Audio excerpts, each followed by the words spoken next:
नमस्कार, बहुत स्वागत है आप सभी का। दोपहर के 3:30 बज रहे हैं, आप देख रहे हैं आज तक और इस वक्त मैं आपके साथ आशुतोष चतुर्वेदी। अब देखिए, जाहिर है कि पुलिस के लिए अब सबूतों को इकट्ठा करना एक अलग तरह की चुनौती है। श्रद्धा मर्डर केस की बात कर रहे हैं हम, लिहाजा सबसे पहले पुलिस ने उस फ्लैट पर जाकर क्राइम सीन का पूरा रिक्रिएशन किया ताकि कत्ल की बिखरी हुई कड़ियों को एक सिरे से जोड़कर उन्हें सबूत की तरह शक्ल दी जा सके। देखिए रिपोर्ट।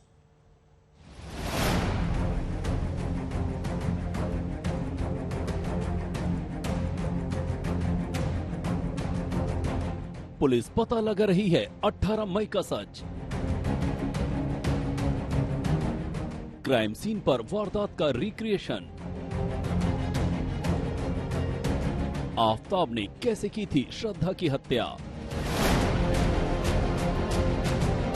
आफताब ने हत्या के बाद कैसे मिटाए सबूत।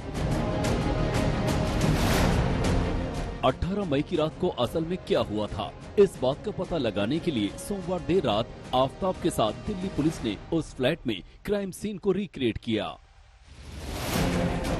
ये बात पुलिस के सामने तो आ ही चुकी है कि उस रात आफताब और श्रद्धा के बीच जमकर झगड़ा हुआ था। लड़ाई के दौरान आफताब ने पहले श्रद्धा की जमकर पिटाई की। आफताब की पिटाई से श्रद्धा बेसुध हो गई थी। इसके बाद आफताब श्रद्धा के ऊपर छाती पर बैठ गया। छाती पर बैठकर श्रद्धा का गला दबाया और मार डाला। ये सारे सीन को रिक्रिएट करने के लिए दिल्ली पुलिस की एक टीम फ्लैट में एक पुतला लेकर पहुंची थी।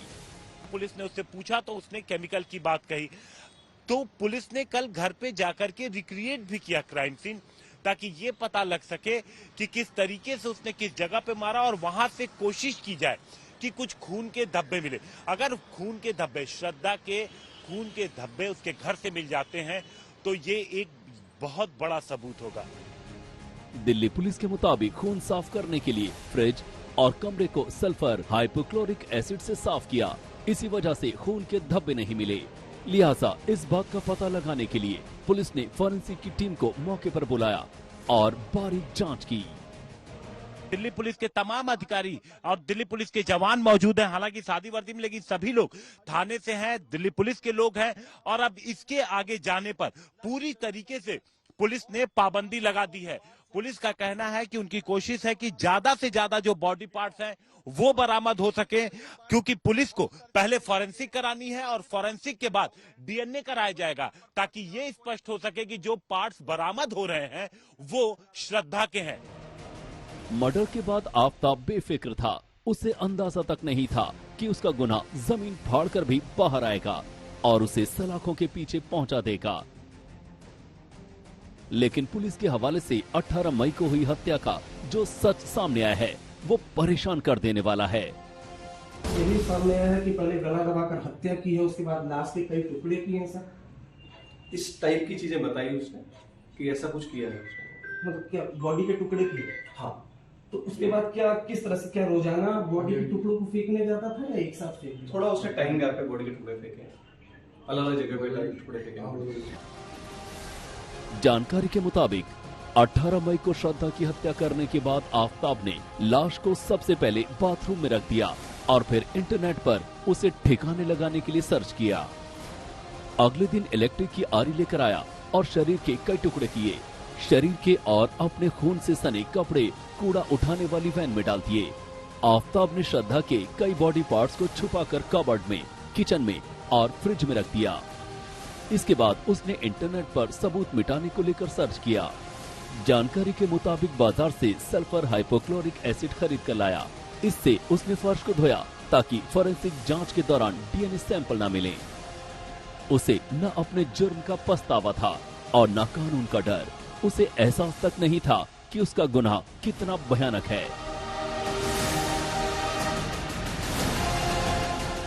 अरविंद ओझा और अर्पिता आर्या के साथ हिमांशु मिश्रा, दिल्ली आज तक। जहां श्रद्धा मर्डर मामले में अब ऐसे खुलासे सामने आ रहे हैं जिन्हें देखकर खुद पुलिस भी हैरान है, लेकिन यही वो खुलासे हैं जिन्होंने शातिर आफताब को कानून के शिकंजे तक पहुंचा दिया है। आप भी जानकर हैरान हो जाएंगे कि आफताब के पास जो पासवर्ड था, उसी पासवर्ड ने पुलिस के सामने आफताब का सारा राज खोलकर रख दिया है।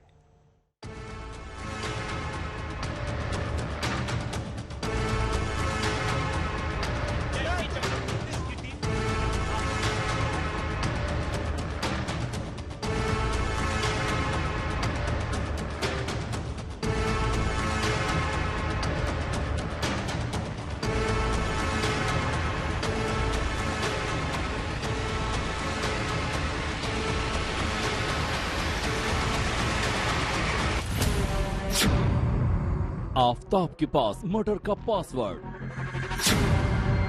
श्रद्धा के नेट बैंकिंग के मर्डर के बाद सेंड, पैसा ट्रांसफर की वजह से फंस गया आफताब। दिल्ली पुलिस ने श्रद्धा के कत्ल के आरोप में आफताब अमीन पूनावाला को अपनी गिरफ्त में ले रखा है। आफताब ने शुरुआत से ही पुलिस को चकमा देने की कोशिश की, लेकिन उसकी तमाम चालबाजियां धरी की धरी रह गई।